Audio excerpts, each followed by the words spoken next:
So, Malachy, what was the purpose of the negotiations? Well, indeed, it, I suppose, wasn't so much a set of negotiations, but an opportunity to try and explore, in parallel with the discussions that were going on at a political level in Northern Ireland at the time, to try and explore with people who were considered to be the hard men, those who represented leadership in their immediate districts, but who may have been perceived as unlikely to be prepared to support peace talks, or more particularly to support what might result from peace talks, bearing in mind that they believed they had sacrificed a lot,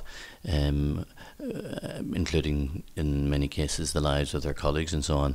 They believed they had sacrificed a lot, and just to give it all up and say it was a mistake would be a very difficult, was perceived as being a very difficult issue for them, and may well cause a blockage in eventual settlement, the Good Friday Agreement. Which parties were involved? Who exactly was invited? Well, we invited people from both communities, both, when I say both communities, those who would represent the military activists on the nationalist side, and those who were the military activists or paramilitary activists on the unionist side. So we had Sinn Féin, but in this case not Sinn Féin, we had actually the IRA, people who, some of them had been and were currently at the time in jail, and on the other side people from the UVF, UFF and the Red Hand commanders. In both cases we had to, in both situations, that is to say unionists and nationalists, we had to have some of them released from jail in order to bring them to the programme. Apparently there was already a common thing before they even arrived here in Leuven. What was that all about? Well, I suppose it was quite an amusing and fortuitous incident occurred. They had flown via London, and on the way through London, security alert went off because it was recognised that some of them should be in jail. And fortunately, it turned out that the guys they arrested were in equal number from both sides, and this caused some, let's say, created something of a common journey. The idea of travelling through London together. Now, when I say together, they weren't as a single group. They were quite separate groups, but it was with some amusement that the whole thing was delayed because some of them had been arrested coming through London. How did you organize it exactly, the steps you took for the talks? Well, of course the purpose was to try and have these people explore alternatives. The intention was that, and I put it to them on arrival, that their generation, which was my generation, had not created the problem, but having inherited the problem, the issues in Northern Ireland, they and we, my generation, just made it worse, and we were passing it on to the next generation in a worsened condition. The question was, is there an alternative? Is there a better way? Is there some way that it could be handed on in a more positive manner? So that was the background to it. And in order to do that, first of all, we set out to look at a number of situations that would have some parallel in terms of the need for leadership, in terms of people needing to take a very long-term view, in terms of people being prepared to draw a line in the sand and look forward. And so we drew on the example of the European Union, particularly the difficulties that would have existed at the time after the Second War, bringing France and Germany together, and the other members of both sides of that disagreement, bringing them together to create what eventually became the European Union. So we majored initially on looking at that and trying to understand the motivation behind the individuals, and to try and look at and analyse the sort of the personal characteristics that were necessary among those men, as it were, at the time, in terms of motivating them and helping them to move in this direction. We also looked at Belgium, a society divided by language, and tried to see what parallels there were and why, for example, where there are divides in Belgium there isn't violence, and yet where there are divides, sometimes not as obvious divides indeed. I mean, language is very obvious. Why there wasn't the same level of violence in Belgium. And we also then drew on the South African experience to try and understand something of again the leadership that had taken place, and the idea of drawing lines in the sand and moving forward and not looking back, and also of course the issue of dealing with the consequences of the past. But in the format of the programme, we also set about to challenge them, to make them reflect and think, or to help them reflect and think by having quite competent people from a wide variety of backgrounds and from different nationalities, to have those people almost interrogate this group with a view to trying to get them to articulate clearly what the conflict was about and what possible solutions there might be.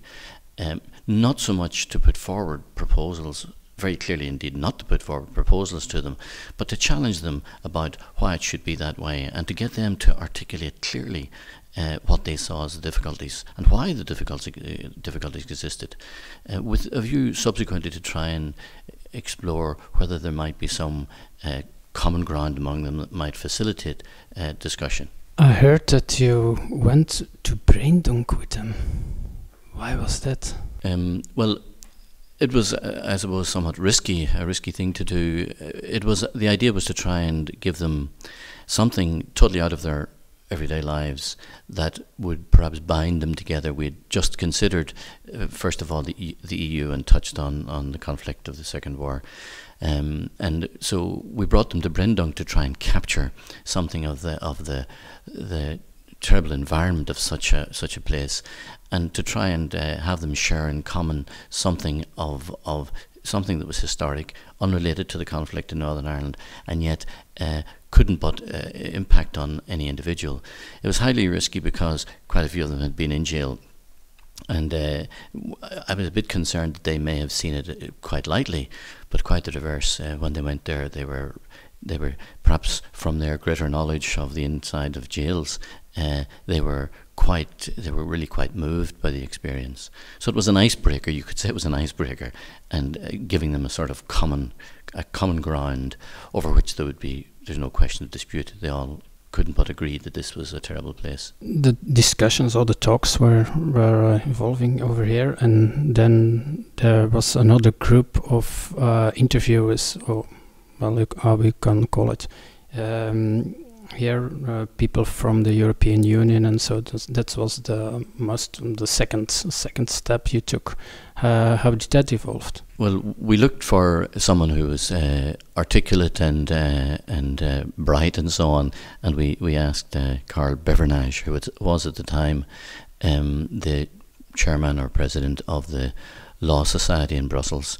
We asked him to chair it, so he was a Belgian, and we brought, I remember the director of the Danish Cultural Institute, we brought a German member of the European Parliament, we brought someone who was representing regions of Greece, we brought a Portuguese individual who had been involved in some of the Portuguese foreign territories at some stage.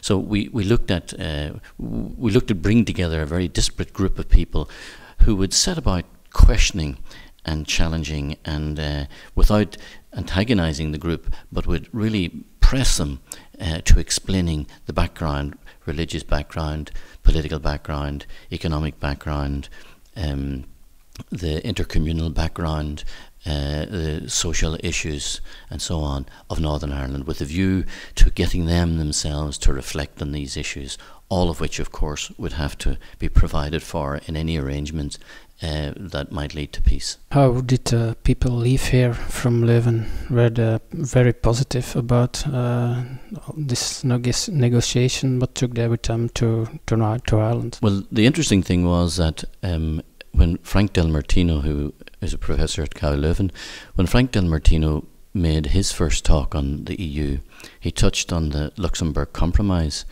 And right from the beginning, the group seized on this concept of a Luxembourg compromise.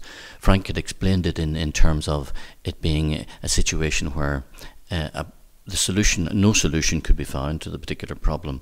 So the problem under the Luxembourg Compromise concept was parked, and instead of dealing with the problem itself, then agreement was reached on all issues that flowed from as a result of parking the issue.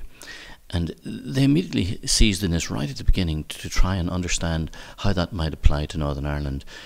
Frank Del Martino made no attempt to explain how it might relate to Northern Ireland, but he went on to explain how that concept related to Belgium. And he gave many examples of how that system in Belgium, imperfect as it might be, how that system is the basis of the way in which Belgium operates today.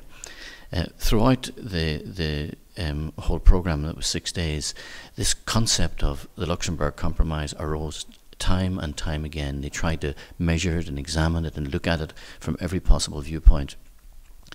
When on the last day we had the panel, the international panel, questioning them and so on, again they engaged with the panel on this subject of the Luxembourg Agreement or the Luxembourg Compromise. And when they were leaving here, they left in, first of all, they left in a spirit of calmness, they left in a spirit of hope, and they left with this gem of an idea. Luxembourg Compromise, could it be done in Northern Ireland, and could it be done in such a way that people wouldn't lose face, that people could sign up to it without feeling they had betrayed their own past and the past of colleagues. I believe they left in a sense of hope. And I think with these words of hope we can conclude the interview. Thank you very much, Ms. Vallely, for your time. Thank you.